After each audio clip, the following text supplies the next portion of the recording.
Hi, it's Lynn and welcome to the Make Meaning podcast. I'm a writer and entrepreneur, and through decades of writing articles for magazines and newspapers and authoring books, I've learned that we succeed through inspiration from storytelling and deep and mutually beneficial relationships. This show began in 2018 after my father was diagnosed with a terminal illness, and I wanted a way to capture his stories and record his insights. It's grown since then to share stories of how people around the world make meaning from very ordinary pursuits. Now I focus on sharing the stories of writers, authors, and those in the world of publishing to learn how and why we create stories that help us make meaning from the mundane. I'm a former journalist and marketing entrepreneur, and I've been teaching writing for more than 2 decades. As a writing coach, I help authors build their brands and share their words. I've had 8 books published already, and I just finished my second novel, so stay tuned for news about when and where you can read it. If you'd like to write with me, check out my offerings at lynnegaladner.com, and you'll find more episodes of this podcast at makemeaning.org, as well as on every podcast platform you can think of. If you like what you hear, please give us a 5-star review at Apple Podcasts. Thank you for tuning in to the Make Meaning podcast, where you'll find stories of courageous people daring to share their talent with the world. Now, on to the show. I first met Minda Zetlin years ago through ASJA, the American Society of Journalists and Authors, and I was impressed and inspired by her dedication to her regular column in Inc. magazine. She's continued to thrive in a journalistic arena that is constantly changing. Minda is the author of several books, including Career Self-Care and The Geek Gap, and she writes the popular Inc. column, Laid Back Leader. Minda's writing offers research-backed advice to help ambitious people get the most out of their careers and their lives. A former president of ASJA, Minda lives in Snohomish, Washington. Welcome to the Make Meaning podcast. Well, Minda, welcome to the Make Meaning podcast. Well, thank you so much for having me. It's such a delight to see you again, and I'm excited to hear about your wonderful career. And I want to start at the beginning. I know that you said you always knew you wanted to write. So how did you make it happen? Like, what was your big break? I did always from when I was quite young, wanted to be a writer. Embarrassingly, my mother told me to be a writer and told me I was stuck. When I was, I don't know, I think less than 10 years old, I was an only child. So I guess I made up a story about a bunch of characters and drew little pictures of them. And the pictures probably weren't that great. And I wrote out, the story of what was happening to them. My mom looked at it and said, "You're a writer." So, that's great. Anyway, yeah, so it stuck. So while I was in college, through, I don't know, luck and knowing someone who worked there, I got a job writing editorials on the school's newspaper, which was actually the only morning daily newspaper in that town. So for a college newspaper, it was taken quite seriously. Yeah. It had an AP feed and everything. Wow. So I became an editorial writer, so I got to spout my opinions. And then I was really disappointed when I graduated and went out into the world and discovered that in real newspapers, editorial writers are people who have been reporters for 40 years, because I didn't want that part. So I wound up working for a trade magazine company that was actually a pretty lucky break, I guess, to get, because they didn't pay you very well, but they trained you in everything about putting out a magazine. And the writers did everything. I mean, partly it was cheapness on their part, I'm sure, but, we did layout and proofreading, which I was and am terrible at, and lots of other stuff. But it was interesting because you got to kind of see the whole process. But it was also, I knew that it wasn't probably the long-term place for me, because I wanted to write. And as often is the case in publishing, the higher up you got, the less writing you did. Yeah. So while I was doing that, various people wandered into the office who were freelance writers. Some of them had previously worked for the company, and they just looked very relaxed and happy. And I thought, okay, I think that's what I want to do. So I started inviting them to lunch and saying, can I buy you lunch and ask you a bunch of questions? And some of them were nice enough to do it. And that's how I learned how to write an article pitch. And that's how one of the ways I learned about ASJA, actually. Okay. Learned about ASJA from many different directions around that time. Uh-huh. I decided that I wanted to freelance, and I kind of set myself a time, Mm-hmm. an amount of time that I knew that I was going to keep working, and then I would leave. I can't remember what that was based on, but anyway. Mm-hmm. Fortunately for me, a friend of mine who worked there, um, right around the time that I was making this decision, decided to got a job Mm-hmm. running a management magazine for the American Management Association. And Mm-hmm. so I went in his office and closed the door and said, okay, nobody knows this yet, but I'm about to be a freelancer in case you need me. And he did. So, so that That's was so another one of great. those little breaks that Yeah. Yeah. all led to here. Yeah, that's awesome. So, so we're going to talk about some of your, career trajectory in a bit, but I really want to hear about your new book. So I'm curious about, where the idea came from, and I'd love to hear about the research and writing process, and also your publisher. So take me through, like, where did the idea come from, and how did you get to the point of this beautiful book? Okay, well, thank you. Yeah. So, through a continuing succession of small breaks, Hmm. I wound up we're doing what I'm still doing now, writing a column on the Inc. magazine website, Yeah, and that's a super interesting thing to do, and I've been doing it for more than a decade. it's amazing. It's And amazing. I have one of the reasons I've stuck with it is that I have a lot of latitude to almost write whatever I want.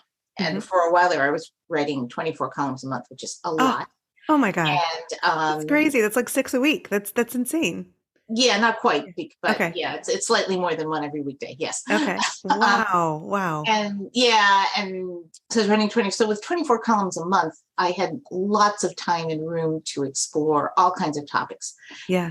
And, the nice thing about writing for the web, if the organization you're writing for is transparent with you, or if you're doing it on your own website, I guess, Hmm. you can see in real time how people are reacting to the things you write, and whether they like them, whether they're clicking on them, whether they're sharing them. So you learn pretty quickly Hmm. what appeals to people, what kinds of headlines appeal to people, and all that. So, Hmm. and I was always looking for, the intersection of what people really wanted to read and what I really wanted to write. Hmm.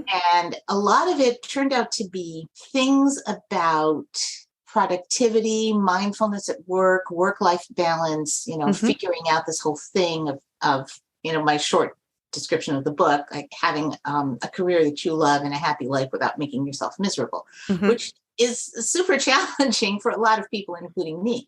As I was writing about these topics, people seemed to like them. People responded to them. I wrote a column that was like some sort of catharsis called 10 Reasons You Have to Stop Working So Hard one year Oh, when I was really working 7 days a week and making myself crazy. And oh gosh. I read about this young copywriter in Indonesia who literally worked herself to death and tweeted as Oh she my was doing God. it. Oh my God. And I got just really taken with that story because I didn't realize it was possible to work yourself to death if you had, kind of a desk Yeah. job. Yeah. And but it was like a wake-up call. So anyway, so I wrote this thing called 10 Reasons You Have to Stop Working So Hard, and it absolutely Hmm. went viral, and people were forwarding it back to friends of mine saying, wow, this really resonated. And they would go, boy, they had Wow. no idea that I know you. So That's that so kind of thing. cool. So Yeah. yeah, it was. But it kind of got me interested in those topics, and I love doing it because the more I learned about um, how to be more productive by kind of taking care of yourself as you're killing Hmm. yourself doing your work, Hmm. and how the brain works and what it needs, and Hmm. what we need as human beings to be really good at the work that we love. I was trying out all these things on myself, and Mm. all of it was helping me. So, it's like any writer, when you've written enough articles about something, you start thinking, could this be a book? So Mm. it had been kind of in the back of my mind, could this be a book? And, at some point I talked to my agent about it, and I Hmm. hadn't done a book in a while. And she had, so I don't Hmm. think I've ever put the title in any book I've written. Titles are just not my wheelhouse. I don't know Hmm. why, but they're not. Hmm. So she, it turned out, had this title that had been floating around that she'd been trying to kind of fit a book to, which was Hmm. Career Self-Care. Okay. And it was just a really good match for what I was writing about, which Okay. I didn't have an easy phrase for it until then. Yeah. So because she had handed me this title, I really put a lot of work when I wrote the book proposal into making sure it was my book and very personal and what I wanted to say. Okay. And we started out with a publisher who at first was, as you know, how these things happen, at first was very interested in the book. Then it took me a long time to write the book proposal. But their vision for the book was actually kind of different from mine. Okay. And when after, a lot of hemming and hawing and staff changes at their end or whatever, they passed on it, it wound up at New World Library, which I just love. And they're a super small publisher, but I think I want them to publish every book I ever write. Nice. Ever, because they were just so wonderful to work with. Amazing. So there are so many questions about everything you just said. So first of all, you already had an agent. So tell me that process. Like, when did you get this agent and what had you worked with her on before? So yeah, I want to hear that backstory. Okay. Again, so she again, we're going like way back in time, because goodness, the first time I published a book was in the late 90s. So a lot of stuff comes back to ASJA. I always say, I'm sure I would have had some sort of career without ASJA, but I have no idea what it would have been, because so much of what I've done has come to me through ASJA one way or another. Yeah. So I was at the ASJA conference, and I was there I had a group of friends that we had used to meet once a month for drinks. We called it wine and wine drinks, shop talk in Manhattan. And so one of them had the same agent, and we were at the luncheon. I had a seat saved next to her, and she said, "I know you've got the seat saved, but would you mind giving it up, because it's my one chance to talk to my agent. She's here too." And I said, "Tell you what, you can have my seat if you introduce me to your agent." Perfect. So she did. And then as it worked out, so back to the American Management Association, I had kept writing for them even after my friend had moved on to other magazines. So I also followed him, but once I get a client, I usually stick like a burr. Yeah. So I was still writing for them. This was like, quite a while after I had left that trade magazine job. They also had a book publishing arm, and I had been writing. So this was the late 1990s, and I had started, and I was writing, but I was also flirting with technology, and I was getting some of the early precursors to, what are now things like, Quoted and Hero. And so I had started seeing this stuff about how the year 2000 was coming and it was going to confuse a lot of computers. And so I wound up writing an article about it that was popular. And then I said, well, maybe I should write a book about this. And the company, the American Management Association, agreed that they wanted to publish it. So now I had a book idea and a publisher.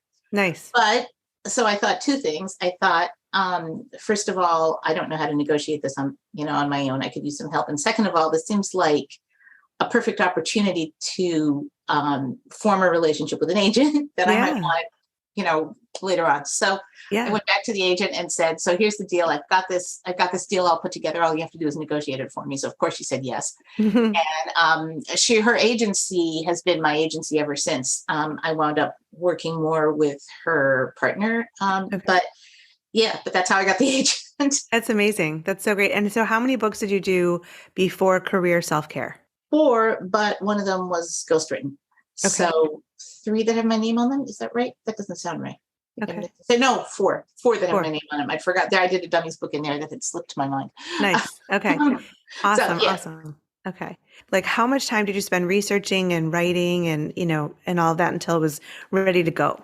Just back up a step, because along the way, something kind of fun happened, which is that there were actually 2 publishers who wanted to buy the book. The other publisher was something called Hungry Minds, which is, I think, very fascinating. And they publish these books that are designed to be read in an hour, which you might think is terrible if you're like a really serious writer, or you might think is wonderful. But what it undeniably is a whole new modern take on how to publish books. Interesting. And so I didn't have a bidding war exactly, but for a brief moment there, I had 2 publishers who wanted the book. Went back to both of them and asked them if they would improve the deals they were offering. The publisher, so New World Library, did. They upped it was a low advance, and it became still a low advance, but slightly less low. And the other publisher said that they might be interested in doing condensation of that book when it comes out. So that still hasn't happened for me. But okay.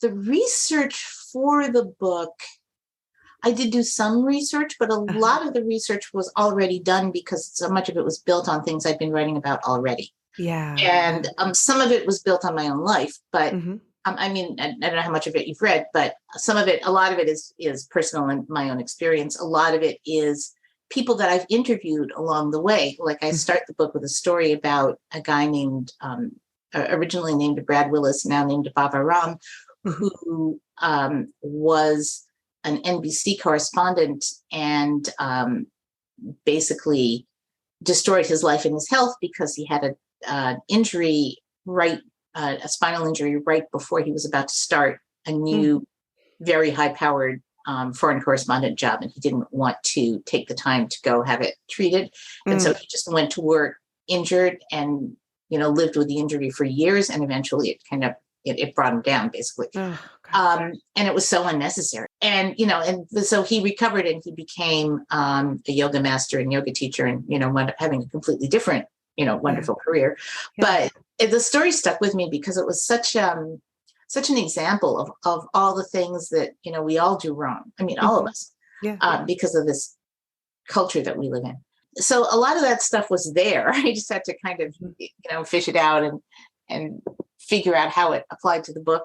I did do some research. In particular, I realized that a book about work-life balance has to address the issue of parenting while working, which is so difficult for so many people. I myself am not a parent, so I had to, and I had written about that too, but I went and did some more research about that because because I couldn't speak from personal experience there. So the researching wasn't that much additional work, but writing the book itself took an extremely long time, partly because I was still writing very frequently, although less frequently for Inc. and others.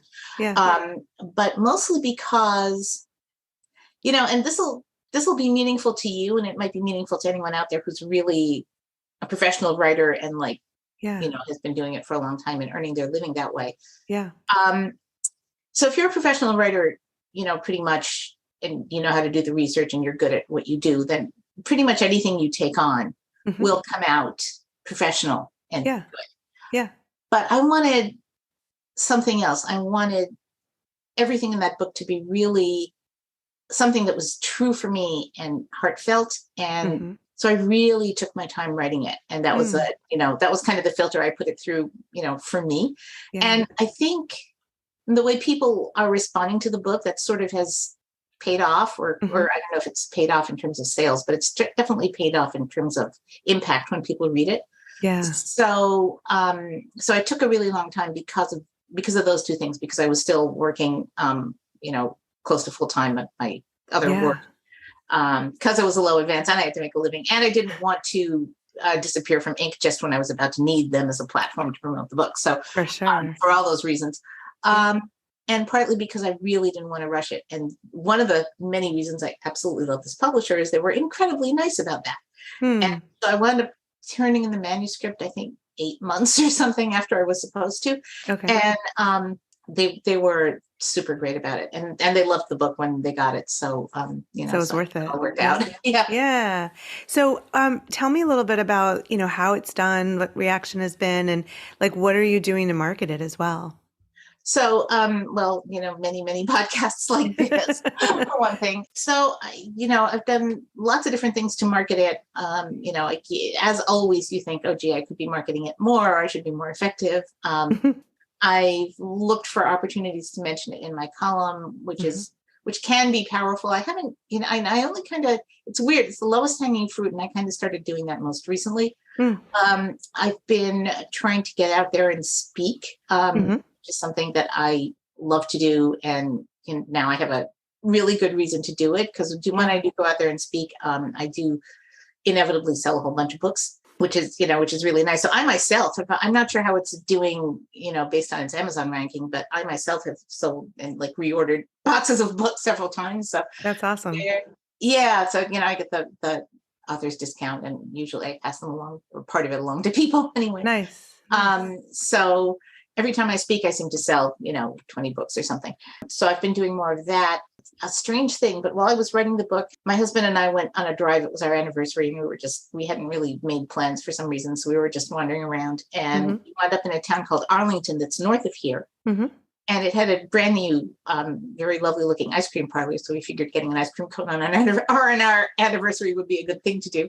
Yeah. So we go in the ice cream parlor, and I look, and there's another business inside this building. And I can't quite tell what it is. It's not a bar exactly, but it looks really nice and inviting. So there were people inside. So I just walked in and said, this is an odd question, but what is this place? And what it was a co-working space that was about to open in a few months. And I said, well, so I have this book, and, we got to talking, and they got really interested in me. So the book came out, and I got back in touch, and I went and did an event up there, and they bought books for everybody who came. Amazing. And what I realized is that probably more than bookstores, co-working spaces are, the perfect place for me to do events. So absolutely, it's in my plans to do a lot more of those, as well as, other things. Nice. I do a workshop on goal setting that, I'll probably do a bunch of around the beginning of the year. That is one of the chapters of the book. And I've done it for Inc. audiences and a lot of other audiences, and people seem to really like it. So nice. And that too sort of began way back in the dark ages with a goal setting workshop that I went to, and a different one that I kind of created for ASJA. So there again, ASJA amazing. is the background. Yeah, no, that's so great. I love it. And I will definitely put ASJA and other resources in the show notes so that people can check it out and join and learn more. And, I had a little bit of a hiatus from my membership because I was so focused on marketing and not as much on writing. And then in the past few years, as I've gotten back to it, I'm like, I need to go back to ASJA, and it's awesome. So yes, I will make sure that people know when they're listening, you can join American Society of Journalists and Authors. Be a great plug. You're right. Didn't mean to make this whole podcast playing ASJA, but when you talk about my career, you can't absolutely factor it out. Yeah. And I think if you want to be a professional writer, you need support, you need community, and an organization like ASJA, and there are others out there too. It can be so fruitful, and just, not only for community, but for resources and relationships like your agent and other things too. So definitely an important factor. Yeah. I mean, like, I think a lot of people who are, what Inc. calls solopreneurs, like a one-person business. Yeah. Who, if you're a one-person business and you're selling, I don't know, ice cream cones or whatever, you're selling products to consumers, that's one thing. But if you're a one-person business and your clients are large entities, corporations with lots of accountants and lawyers and things, the balance of power is extraordinarily bad for you. Yeah. And having a group or something that can at least advise you is one of the few tools you have at your disposal, and it's silly not to use it. 100%. So, I wanted to ask you, you said that you've, that to be successful as a professional writer, you need to treat writing like a business. So I'd love it if you could describe for our listeners what that entails for you. Yeah, you are, if you are a professional writer, you are a one-person business. And it's important to remember that, because I think most people don't come into this profession. I guess there's some who do, but most people don't come into this profession with the primary goal to make a lot of money, because, if you have the same linguistic skills and you want to make a lot of money, law school's probably a better bet. Right? Yeah. We do this because we enjoy it, because we love seeing our name out there in the world, because we have something to say and we want to say it, because we love the research and the different aspects of learning something new every time, every day. But nevertheless, if you want to make a living at it, now, if you don't want to make a living at it, if you just want to write to support some other work that you're doing, or, for fun or as a hobby, then you can just ignore everything I'm about to say. But if you want this to be your profession, then it does need to be a business. And that means everything from thinking about how much money you need to earn and how you're going to do that, and how I think for most of us, probably not everyone, but I think for most successful writers, finding a dependable income stream of some sort, someone that you write for over and over and over again. This is why when I get a client, I stick like a burr, because it is, as in every profession, it is so much easier to go sell something new to an existing customer than to activate a new customer. And publishing has a constant ongoing need for content. So there is no reason, and so do corporate clients. If that's what you're writing for. So, so if they're a good customer and you're good at what you do, there's no reason not to kind of keep pursuing that as an ongoing vein that you can mine. You need to think about those things. You need to think about how much effort you put into something in relation to how much you get paid for it, and what the ancillary benefits might be of, for example, being published in some place that you want to use the clip from, or you want to refer to and say, hey, I was published there. I find, and this is probably true even if you're doing writing as a hobby, you need to think about how miserable somebody makes you if you're working with them, and whether that's worth it. Because I've a few times had clients that made me just even reluctant to go into my office and work. And once that happens, that's not going to be good for your income. So find ways to do it. You think about how to balance your finances in relation to having an income that could be undependable. Stupid things like, health insurance and all the other stuff that, you have to do when you're self-employed. All the things that go into being a one-person business, some of which are seriously uninspiring, but, like invoicing and chasing down customers that don't pay you when they're supposed to, and all of that. Track of everything, and paying estimated taxes, because once again, you're a one-person business. All that stuff, you can't just like sit in your garret and write if you want to be a professional writer. So that's all great advice, and I really appreciate it. And so that's a great segue into asking you about your ink column. So I'd love to hear how you got that, and then how you've kept it up as journalism has evolved. So I had, I'm going to be a broken record here. So I did a session for ASJA on technology writing, and another member suggested an editor on the Ink website as a possible speaker. And she turned out to be a great speaker, and I had not met her before. But so sometime after I did the session, I sent her an email and said, so, hey, I'd like to write for you. And back then it wasn't a column. It was like straightforward articles, kind of like any research article that you might do for any publication. And so I started writing for her. I also eventually met one of the editors on the print side of the magazine and wrote for them a little bit sometime later, again, involving ink, involving ASJA, I have to say. But so I started writing very regularly for her. And then the website kind of went through a lot of transition. And it sort of morphed from, and this is kind of the way the world was evolving. Google, it was even more true then than it is now, but it's still true. Google rewards websites that are frequently refreshed. And so for them, and every new thing can have new advertising on it. So for them to put a lot of content out more quickly became a financial goal. And so the website evolved a bit along the way in the course of making that happen. And I kind of, stuck like a burr and started working with them in the different formats they were doing. And eventually it came down to this transition from articles to more news analysis, opinions, single interviews where, you mine somebody for whatever interesting they have to say and then do that are a lot quicker to do. That's why I could do 24 of them a month. I started out with 8 columns a month was my commitment. And because I was mostly being paid by page views, which is a risky proposition for sure, I wasn't making that much money, but it was ink and it was a brand I wanted to be associated with. So I was kind of rolling along. And the more I thought about it, really recommend doing this, especially if you're a self-employed writer from time to time. From time to time, stop and think about your career from the 20,000 foot perspective and what you want.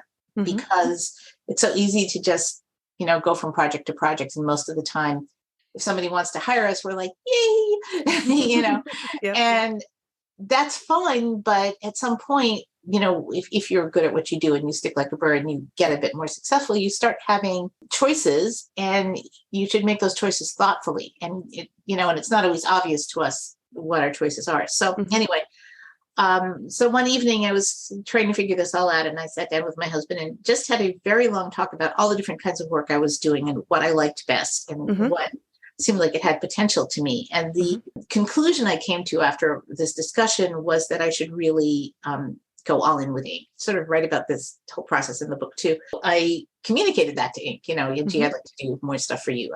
I didn't say I'd had some talk with my husband, but I did say, I would like to do more. And timing, there's no force in this world more powerful than timing. So timing was great because just around the time that I said that, they were looking to basically triple the content that they had on the site. So an editor there came to me and proposed an extremely complicated deal, which, I won't describe unless you want me to, because it's boring.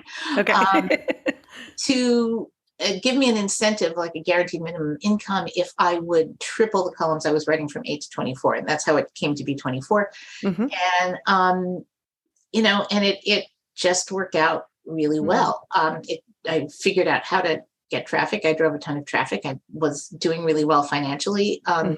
Some of that changed because of the pandemic and some other stuff, but it turned out to be a really nice income source. And so I stuck with it. And so that's how the column came to be. I wound up with a really wonderful editor there who is what we call a sponsor when we talk about mentoring and sponsoring. She's she really kind of has looked out for my welfare within the ecosystem for years. What would ever happen if she left, I don't know, but I do have as many relationships as I can with other editors, because you always have to do that, because you never know. Right. And it's always, if you're writing for publishing, if you're writing for a publication, they're a big part of your business. Then the more people there that you know and have connections with, the safer you are. For sure. So that's how Ink started. And for a wide variety of reasons, I've never gotten bored with it. And it's still the most fun thing I do. So that's great. That's awesome. Yeah. So there it is.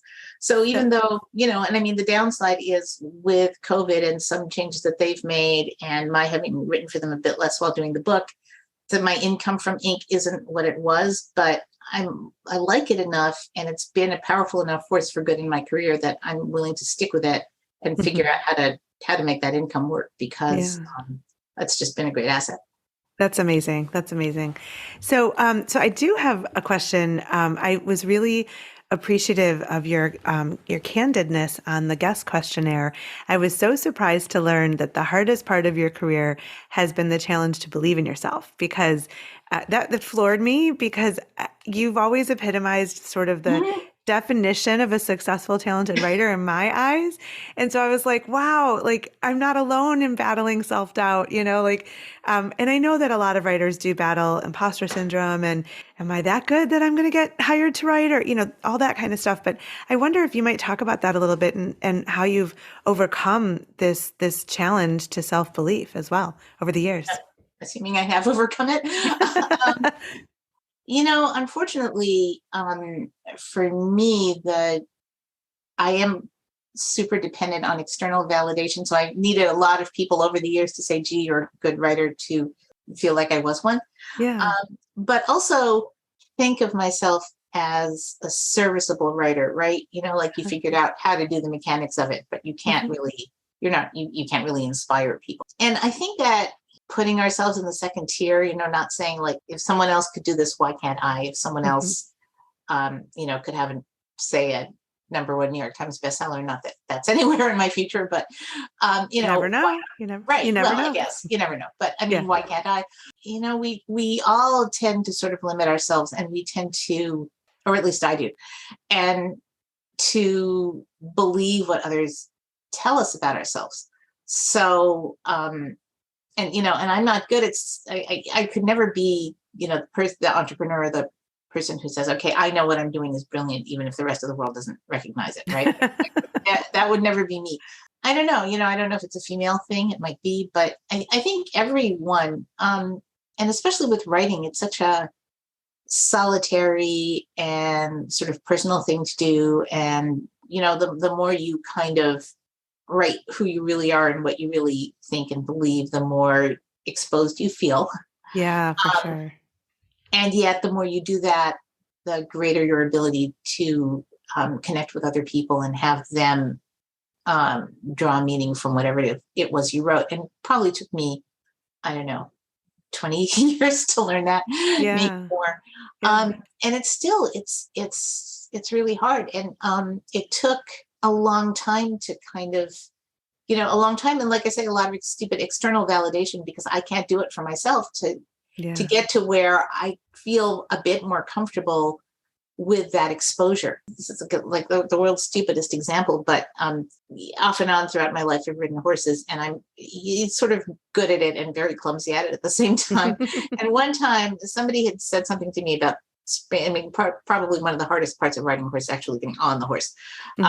So somebody had said something to me about springing into the saddle, and I don't know, I took it too literally or something, and I tried to get on too abruptly or too quickly, and I actually went over the top of the horse and fell off on the other side. Oh my gosh! Tore my shirt along the way. I mean, I was fine, but I was ridiculously embarrassed. And yeah, I don't know, like just a couple of years ago, in relation to something, and I can't remember what now. I actually wrote about that. It might be in the book. I can't remember, but I wrote about that, and I thought, even a few years ago, I would have been too embarrassed, having done something so stupid and clumsy, to put it in writing. So I realized, wow, I must have gained a little bit of confidence if I'm willing to, to tell the whole world that I made a fool of myself in this way. But, why does it take so many years to get there? It shouldn't, because the more you can do that stuff, the more powerful a writer you are. I agree. I actually said, what was it? I said, I'm 51, and I was like, well, I'm in my 50s and I'm going to say what I want. And one of my friends who's in her 60s said, you said that when you were 40. And I'm like, so, okay, great. I'm glad you're listening. But I know I did not say that when I was 30. Like, I think it was getting to a certain age where I was like, you know what? I've lived a bit and I've made a lot of mistakes and I've learned from those mistakes. And so like, I'm sick of just trying to, keep it under the radar. Like, I'm just going to speak my mind. And so I think a lot of that brave writing does come once we've lived a few years and had some experience. And then I do think you're right that readers just respond really well when you're vulnerable in that way and you're really honest. So that's awesome. I really appreciate it. I know that's a vulnerable question, but I think a lot of listeners are really going to relate to it. So I do appreciate that. No, thank you. So as our conversation comes to a close, I wonder what advice you might offer aspiring writers who might be listening. I mean, I feel like that's, we've been doing that for the whole 45 minutes. But buy the book, join ASJA. Of course, buy the book. It's not a book about writing, full disclosure. But, yes. But it's a book about, having a career that you love, which could be, a lot of freelance writers have told me that it's pertinent to them because it's so easy to work all the time when you do this kind of work. So easy. And I've done it, and I know. Yeah. But I do think that if you want to be a writer, you have to support other writers. And so, buying your friends' books. Yeah, I know. I'm in a book group, and so many of the ladies in the book group, want to get the book from the library, and that's fine. I mean, I think supporting libraries is great too, but I'm kind of like, I buy books because I want people to buy mine. Exactly. I think, the times that we're living in have more opportunities for writers than any that I've ever seen. And I think if you're starting out, it's great to think about that and think about all the different ways that you can be a writer and all the different things that you can do, and think about what you really want from it. I mean, if your main goal is to make a good living, that could probably take you in a very different direction from if your main goal is to get your ideas out there, which could take you in still a different direction from if your goal is to establish yourself as an expert in a given topic that you're passionate about and want to learn more about and want to, for example, I have friends who are wine writers because wine is their passion. So, so there's many different ways to slice and dice what's out there, including your own blog or website or whatever, or Medium posts or Substack posts or whatever. So more than any other time that I've known, you can really put whatever it is you want to create out there in the world and see and learn about how to get people to pay attention to it and see if people do pay attention to it and do like it. And as with me and ink, when you find that intersection between what you want to do and what the market out there wants to buy, whether it's readers for your blog, whether it's publications, websites, companies, a lot of companies publish a lot of content that is not just promotional, although that can be fun too. That's just like articles you might write for a magazine, only they pay like twice as much. Yeah, so, which is great. Yeah, which is great. So there's all kinds of ways to approach this profession now, and I think to come at it with an attitude of opportunity, because there's going to be opportunity everywhere. Yeah, and exploration is what I would tell anyone, what I have told other younger writers now. There's there's so many different ways that you can get into this. And it's a great time to do it. Awesome. Well, Minda Zetlin, thank you so much for being a guest on the Make Meaning podcast. Well, thank you so much. It's been fun. Thanks for listening to the Make Meaning podcast with Lynn Golodner. You can find us wherever you listen to your favorite podcasts. If you like what you've heard, subscribe and share this episode with the meaningful people in your world. And please leave us a 5-star review on your favorite podcast platform. You can learn more at makemeaning.org or lynngolodner.com.